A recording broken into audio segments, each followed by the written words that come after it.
Welcome to Programming Tutor Tamil YouTube channel. In the video, we will talk concept Java Programming Language Introduction video. So, beginners இருந்தீங்க அப்படின்னா உங்களுக்கு இந்த video ரொம்ப யூஸ்ஃபுல்லா இருக்கும். So, இந்த வீடியோல நான் கவர் பண்ணிருக்கக்கூடிய topics what is Java, history of Java and features of Java. So, வீடியோவை ஸ்கிப் பண்ணாம பாருங்க.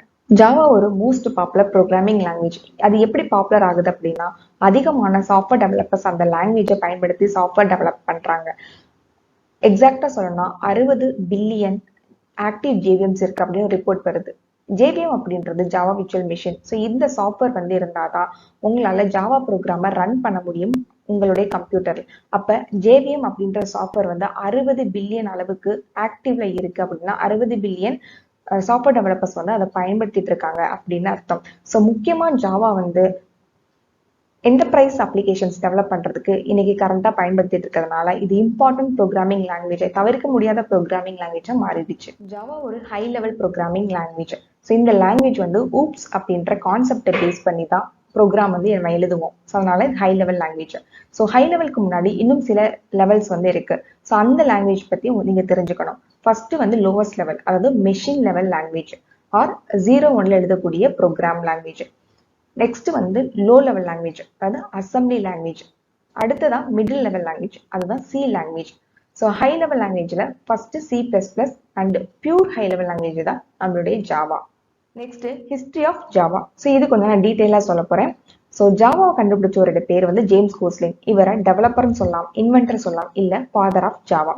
இவர் சன் மைக்ரோசிஸ்டம் அப்படின்ற ஒரு டெக்னாலஜி கம்பெனில 1990 இந்த வருடம் வந்து ஒர்க் பண்ணிட்டு இருக்காரு அமெரிக்கால. ஸோ அப்ப ஒரு ப்ராஜெக்ட் வந்து ஸ்டார்ட் பண்றாங்க. ஸோ அந்த ப்ராஜெக்ட்ல இவரும் அண்ட் இவர் கூட இன்னும் 2 பேரும் வந்து சேர்ந்து ஒர்க் பண்றாங்க. ஸோ அந்த ப்ராஜெக்ட் எதுக்காக அப்படின்னா டெலிவிஷன் அண்ட் செட்டாப் பாக்ஸ் இந்த மாதிரியான டிஜிட்டல் டிவைசஸை கண்ட்ரோல் பண்ற மாதிரியான ஒரு லாங்குவேஜை கண்டுபிடிக்கணும் அப்படின்றதான் அந்த ப்ராஜெக்ட். ஸோ அதுக்கு ஃபர்ஸ்ட் வந்து ரெஃபர் பண்றது C++ லாங்குவேஜை எடுத்துக்கலாம் அப்படின்ட்டு எடுக்கிறாங்க. ஸோ C++ல ஒரு டிஸ்அட்வான்டேஜ் வருது. அதாவது அது அதிகமான மெமரியை வந்து அதிகமா தேவைப்படுறதுனால அந்த லாங்குவேஜ் வேணாம் அப்படின்னு சொல்லிட்டு அந்த லாங்குவேஜை விட்டுறாங்க. அடுத்ததான் என்ன பண்றாங்கன்னா C++ லாங்குவேஜை எக்ஸ்டெண்ட் பண்ணி, அதாவது ஆல்டர் பண்ணி இந்த ப்ராஜெக்டுக்கு பயன்படுத்தலாம் அப்படின்னு சொல்லிட்டு முயற்சி பண்ணும் பொழுது அங்கேயும் ஒரு டிஸ்அட்வான்டேஜ் வருது. அதாவது ஒரு ப்ரோக்ராமிங் லாங்குவேஜ்ல இருந்து இன்னொரு ப்ரோக்ராமிங் லாங்குவேஜுக்கு ஒரு ப்ரோக்ராமை மாற்றும் பொழுது அது அவங்களுக்கு ரொம்ப கஷ்டமா இருந்துச்சு. ஸோ அதனால அதையும் வந்து கைவிட்டுறாங்க. அதனால புதுசா ஒரு லாங்குவேஜ் வந்து இன்வென்ட் பண்ணலாம் அப்படின்னு சொல்லிட்டு ஆரம்பிச்சது தான் வந்து ஜாவா. ஜாவான்ற நேம் ஃபர்ஸ்டே ஜாவான் தான் இருந்துச்சா அப்படின்னா ஜாவான் கிடையாது. ஃபர்ஸ்ட் இருந்த நேம் வந்து கிரீன் அப்படின்னு தான் இருந்துச்சு. ஏன் அந்த நேம் வச்சாங்கன்னா ஜேம்ஸ் கோஸ்லிங் அவருடைய டீம், இந்த டீமுடைய பேர் வந்து கிரீன் டாக், அதை பேஸ் பண்ணி தான் அவங்க கிரீன் அப்படின்னு சொல்லிட்டு வைக்கிறாங்க. அதுக்கப்புறம் 1992 இந்த வருஷம் வந்து கிரீன் அப்படின்ற அந்த நேமை வந்து ஓக் அப்படின்னு சொல்லிட்டு மாத்துறாங்க. ஓக்குன்றது ஒரு மரத்துடைய பேரு தான் ஓக். இந்த மரம் வந்து USA அண்ட் பிரான்ஸ் இந்த மாதிரியான கண்ட்ரீஸ்ல நேஷனல் ட்ரீயா வந்து இருந்துச்சு. அது மட்டும் கிடையாது, ஜேம்ஸ் கோஸ்லிங் அவருடைய ஆபீஸ்க்கு வெளியில இந்த மரம் இருந்துச்சு அண்ட் இந்த மரம் வெட்டப்பட்டுச்சு. ஸோ அதனால அதனுடைய ஞாபகமா இந்த பேரை வந்து வைக்கிறாங்க. ஸோ இந்த பேர் வந்து பீப்புள்கிட்ட போயிட்டு சீக்கிரமா ரீச் ஆயிடும். ஏன்னா ஏற்கனவே எல்லாருக்கும் இந்த ட்ரீயை பத்தி தெரிஞ்சிருக்கும். ஸோ ஈஸியா ஞாபகம் வச்சுப்பாங்க. ஸோ ரீச் ஆயிடும் அப்படின்னு சொல்லிட்டு இந்த பேரை வந்து வைக்கிறாங்க. ஸோ இந்த பேரை வச்சதுக்கு அப்புறம் ஒரு இஷ்யூ வருது. என்னன்னா ஓக் டெக்னாலஜிஸ் அப்படின்னு சொல்லிட்டு ஏற்கனவே ஒரு கம்பெனி இருக்கு.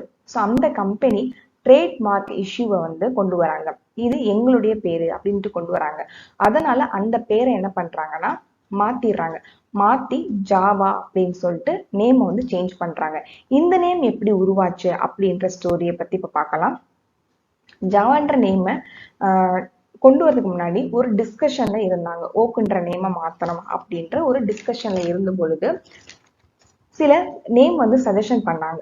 ஜாவா, DNA, சில்க், ரூபி இந்த மாதிரியான நேம்ஸ்லாம் சஜஷன்ல இருந்துச்சு.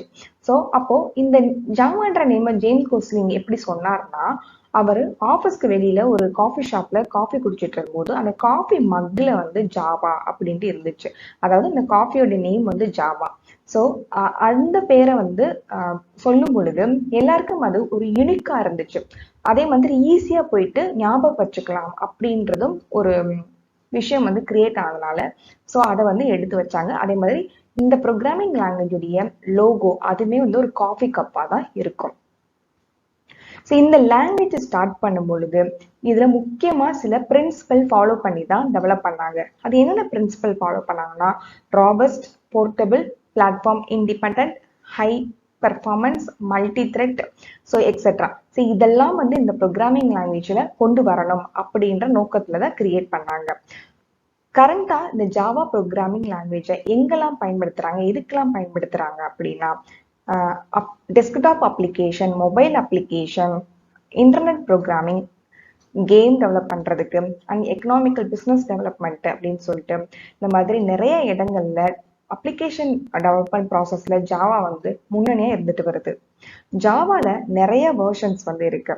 ஸோ ஃபர்ஸ்ட் வெர்ஷன் பாத்தீங்கன்னா, ஜாவா ப்ரோக்ராமிங் லாங்குவேஜ் கண்டுபிடிச்சதுக்கு அப்புறம் அதோடைய ஃபர்ஸ்ட் வெர்ஷன் ஜேடிகே பீட்டா 1995 இந்த வருஷம் பப்ளிக் முன்னாடி ரிலீஸ் பண்ணும்போது அந்த ப்ரோக்ராம் லாங்குவேஜோடைய slogan write once run anywhere. இதனுடைய மீனிங் ஜாவா லாங்குவேஜை யூஸ் பண்ணி ஒரு ப்ரோக்ராம் எழுதி அந்த ப்ரோக்ராமை கம்பைல் பண்ணதுக்கு அப்புறம் டாட் ஜாவான்ற அந்த ஃபைலு டாட் கிளாஸ் ஃபைலா மாறிடும். அந்த டாட் கிளாஸ் ஃபைலை எடுத்துட்டு காப்பி பண்ணி நீங்க வேற ஒரு கம்ப்யூட்டர்ல வேற ஒரு ஓஎஸ்ல நீங்க ரன் பண்ணி அதனுடைய அவுட்புட்டை பார்த்துக்க முடியும். அந்த வேற ஒரு கம்ப்யூட்டர்ல JVM ஜாவா விர்ச்சுவல் மிஷின் அப்படின்ற ஒரு சாஃப்ட்வேர் இன்ஸ்டால் ஆகி கண்டிப்பா இருக்கணும். இருந்தா ப்ரோக்ராம ரன் பண்ணி பார்க்கலாம். 1990 இந்த வருஷம் தான் JDK ஃபர்ஸ்ட் வெர்ஷனை சன் மைக்ரோசிஸ்டம் வந்து எல்லார்ட்டையும் வந்து பப்ளிக்கா ரிலீஸ் பண்றாங்க. அதாவது ஓப்பன் சோர்ஸ் ஜாவா ஒரு ஓப்பன் சோர்ஸா மாறுது. JDK அப்படின்றது என்னன்னா ஜாவா டெவலப்மெண்ட் கிட். ஸோ இது ஒரு பேக்கேஜ். ஜாவா யூஸ் பண்ணி ஒரு டெவலப்பர் வந்து அப்ளிகேஷன் டெவலப் பண்றதுக்கு தேவையான அனைத்து டூல்ஸுமே இந்த சாஃப்ட்வேர்க்குள்ள இருக்கும்.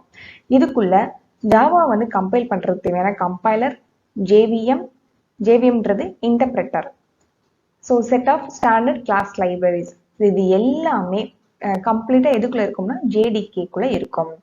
ஸோ ஜாவா 2 இந்த வெர்ஷன் ரிலீஸ் ஆன வருஷம் வந்து 1998. ஸோ அதே மாதிரி கரண்டா 2021 அப்ப ஜாவா SE16 வந்து ரிலீஸ் ஆச்சு. இப்போ எல்லாராலும் பயன்படுத்திட்டு இருக்கக்கூடிய ஜாவா வெர்ஷன் வந்து ஜாவா 8, அதாவது JDK 1.8 இதுதான் வந்து பயன்படுத்திட்டு இருக்கக்கூடிய வெர்ஷன். 2009 இந்த வருஷம் என்ன ஆகுதுன்னா, இந்த சன் மைக்ரோசிஸ்டம் இந்த கம்பெனியை அப்படியே யாரு கையகப்படுத்திக்கிறாங்க அப்படின்னா ஆரக்கிள் கார்பரேஷன் தான் வாங்கிக்கிறாங்க. ஸோ அப்ப இருந்து ஜாவா வந்து மெயின்டைன் அண்ட் டெவலப் பண்றது இந்த ஆரக்கிள் கார்பரேஷன் தான்.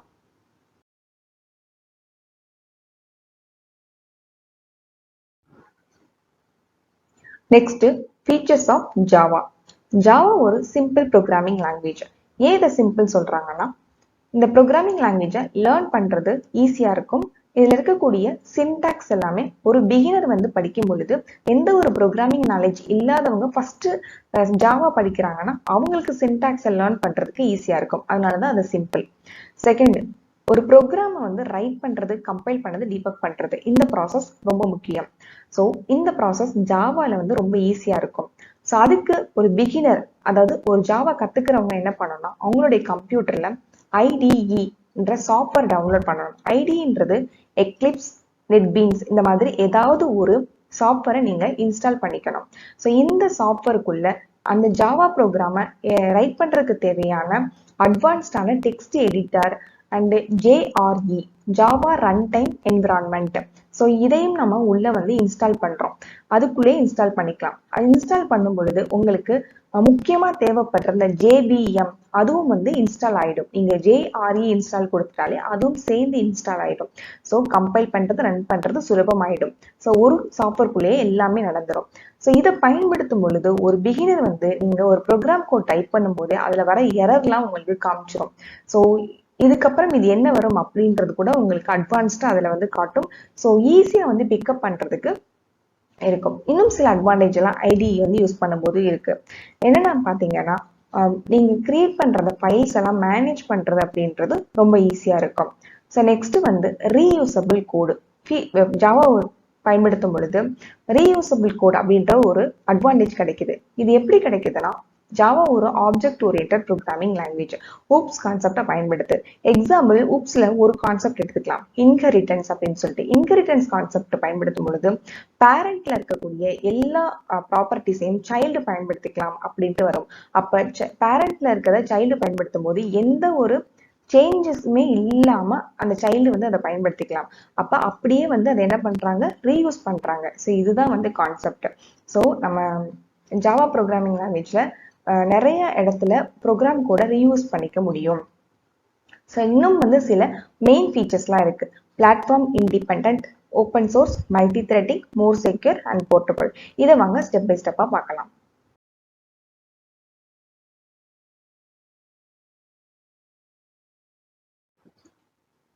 First feature platform independent. பிளாட்ஃபார்ம்ன்றது எதை குறிக்குதுன்னா, hardware device or operating system, Windows, Linux, Mac OS இதை குறிக்கும்.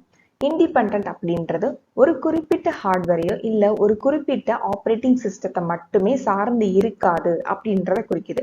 அப்ப ஜாவா ப்ரோக்ராமிங் லாங்குவேஜ் ஒரு குறிப்பிட்ட ஹார்ட்வேர் டிவைஸையோ இல்ல ஒரு குறிப்பிட்ட ஆப்ரேட்டிங் சிஸ்டத்தை மட்டுமே சார்ந்து இருக்காது. இது எப்படி பாசிபிள் ஆகுது அப்படின்றத பார்க்கலாம்.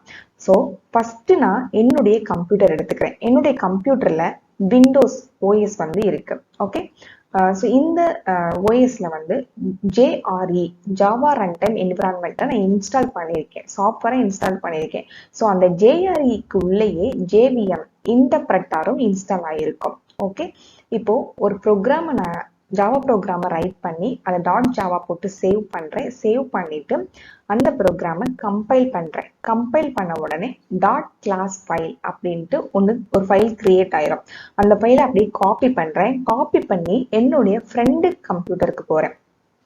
அந்த கம்ப்யூட்டர்ல யூனிக்ஸ் OS இருக்கு. அந்த OSல இந்த ப்ரோக்ராமை கம்பைல் பண்ண ப்ரோக்ராமை ரன் பண்ணி அவுட்புட் பார்க்க போறேன். அவுட்புட் பார்க்கணும் அப்படின்னா அந்த கம்ப்யூட்டர்ல கண்டிப்பா Java run time environment software install ஆயிருக்கணும். அது இன்ஸ்டால் ஆனாதான் அதுக்குள்ள JVM சாஃப்ட்வேர் வந்து இருக்கும். JVM இருந்தாதான் உங்களுக்கு அந்த .class ஃபைல் வந்து exe ஃபைல கன்வெர்ட் ஆகி எக்ஸிக்யூட்டபிள் ஃபைல கன்வெர்ட் ஆகி நம்மளுக்கு மெஷின், அந்த மெஷின் லாங்குவேஜா நேட்டிவ், அந்த பர்டிகுலர் என்னுடைய ஃப்ரெண்டோட மெஷினுக்குன்னு ஒரு நேட்டிவ் லாங்குவேஜ் இருக்கும், மெஷின் கோடு இருக்கும். அது மாதிரி கன்வெர்ட் ஆகி நம்மளுக்கு அவுட்புட் டிஸ்பிளே பண்ணி காட்டும். ஸோ கண்டிப்பா ஜாவா ரன் டைம் என்விரான்மெண்ட் அப்படின்ற சாஃப்ட்வேர் வந்து கம்ப்யூட்டர்ல இருந்தாதான் இந்த பிளாட்ஃபார்ம் இண்டிபெண்டன்ட்ன்ற ஃபீச்சர் வந்து உங்களுக்கு பாசிபிலிட்டியா இருக்கும்.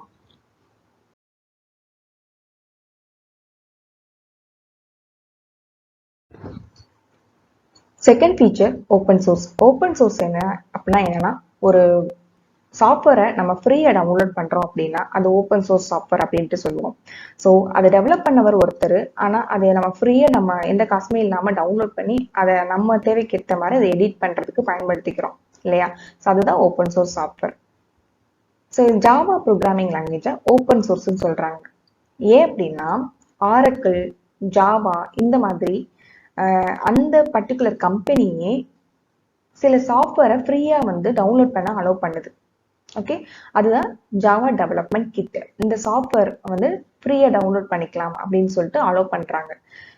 ஏன் இப்படி கொடுக்குறாங்க அப்படின்னா, ஜாவா இன்னும் நிறைய பேர்கிட்ட போய் ரீச் ஆகணுன்றதுக்கான மெயின் ரீசன். இதை 1996 அந்த வருஷம் சன் மைக்ரோசிஸ்டம் தான் ஃபர்ஸ்ட் வந்து இந்த ப்ராசஸை ஸ்டார்ட் பண்ணதே. JDK 1.0 இந்த டெவலப்மெண்ட் கிட்ட தான் ஓப்பன் சோர்ஸா ரிலீஸ் பண்ணுது.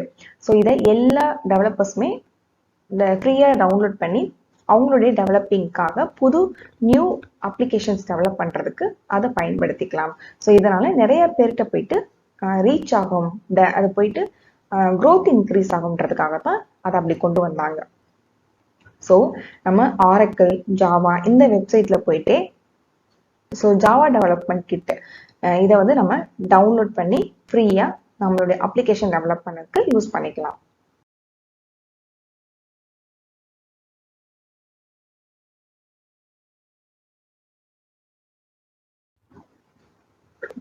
Third feature multithreading. ஸோ இதில் த்ரெட் அப்படின்னா என்னன்னு ஃபர்ஸ்ட் புரிஞ்சுக்கலாம். எக்ஸாம்பிளுக்கு ஒரு ப்ரௌசர் ஓப்பன் பண்ணி அந்த ப்ரௌசரில் ஒரு வெப்சைட் ஓப்பன் பண்ணும்போது அந்த வெப்சைட் வந்து ஒரு டேபை ஓப்பன் ஆகும். அந்த டேபு த்ரெட்டு. ஓகே, அந்த டேபை த்ரெட்டுன்னு வச்சுக்கோங்க. இன்னொரு ஒரு வெப்சைட் ஓப்பன் பண்ணோம்னா பக்கத்து டேப்ல ஓப்பன் பண்ணுவோம். ஸோ அந்த பக்கத்து டேபு ஒரு த்ரெட்டு. அப்போ ஒன்றுக்கு மேற்பட்ட த்ரெட்னா அது மல்டி த்ரெட், அது மல்டி டாஸ்க். ஒரே ப்ரௌசர் நிறைய வெப்சைட்டை ஒரே நேரத்தில் ஓப்பன் பண்ணுது இல்லையா, அது மல்டி டாஸ்க். ஸோ அதுதான் மல்டி த்ரெட்டு அப்படின்ட்டு சொல்றது. ஸோ ஜாவா வந்து மல்டி த்ரெட்டிங்கை பண்ணுது, சப்போர்ட் பண்ணுது. எப்படின்னா ஒரு ப்ரோக்ராமே வந்து நம்ம ஒரு ப்ரோக்ராம் எழுதியே அந்த ஒரு ப்ரோக்ராமை பல டாஸ்கை ஒரே நேரத்தில் பண்ண வைக்க முடியும். ஸோ இதுதான் மல்டி த்ரெட்டிங் ப்ராசஸ் அப்படின்ட்டு சொல்றாங்க. ஸோ ஃபோர்த்து ஃபீச்சர் வந்து மோர் செக்யூர். ஸோ நீங்கள் ஜாவா லாங்குவேஜ் யூஸ் பண்ணி நீங்கள் ஒரு அப்ளிகேஷன் டெவலப் பண்ணுறீங்கன்னா, ஸோ அந்த அப்ளிகேஷன் வந்து டெவலப் பண்ணும்போது எந்த ஒரு அன்ஆத்தரைஸ்டு ஆக்சஸும் வந்து பண்ண முடியாது. எந்த ஒரு வைரஸ் அட்டாக் இந்த மாதிரி எதுவுமே நடக்க முடியாது. எங்க ஒரு விர்ச்சுவல் ஃபயர்வால் வந்து கிரியேட் ஆகிடும். ஸோ இது எப்படின்னா நீங்கள் ப்ரோக்ராம் எழுதி அதை வந்து கம்பைல் பண்ணி அதை ரன் பண்ணும் பொழுது அந்த இடத்துல கோடு வந்து வெரிஃபிகேஷன்லாம் நடக்கும். அந்த வெரிஃபிகேஷன்ல ஏதாவது தப்பா ஏதாவது ஒரு விஷயம் இருந்தா அங்கேயே கண்டுபிடிச்சிரும். ஸோ அதனாலதான் இது ரொம்ப மோர் செக்யூர் லாங்குவேஜ் அப்படின்ட்டு சொல்றாங்க. Fifth feature portable. ஸோ போர்ட்டபிளுக்கு நம்ம ஒரு எக்ஸாம்பிள் பார்க்கணும் அப்படின்னா லேப்டாப்பை நம்ம எங்கனாலும் எடுத்துட்டு போய்க்கலாம். ஓகே, ஸோ அதே மாதிரி தான் நம்ம ஜாவா ப்ரோக்ராமை எழுதி அந்த ப்ரோக்ராமை கம்பைல் பண்ணி அது ஒரு கிளாஸ் ஃபைலை நம்ம ரெடி பண்ணி வச்சுக்கிட்டோம்னா அந்த கிளாஸ் ஃபைலை எந்த ஒரு மெஷின்லையும் எடுத்துட்டு போயிட்டு நம்ம ரன் பண்ணிக்க முடியும். ஆனா அந்த மெஷின்ல என்ன இருக்கணும், ஜாவா விர்ச்சுவல் மெஷின்ன்ற இன்டர்பிரட்டர் இருக்கணும். So thank you for watching, friends. Any doubt, ask in comment section. If you like my teaching, subscribe my channel for my growth. Thank you for watching.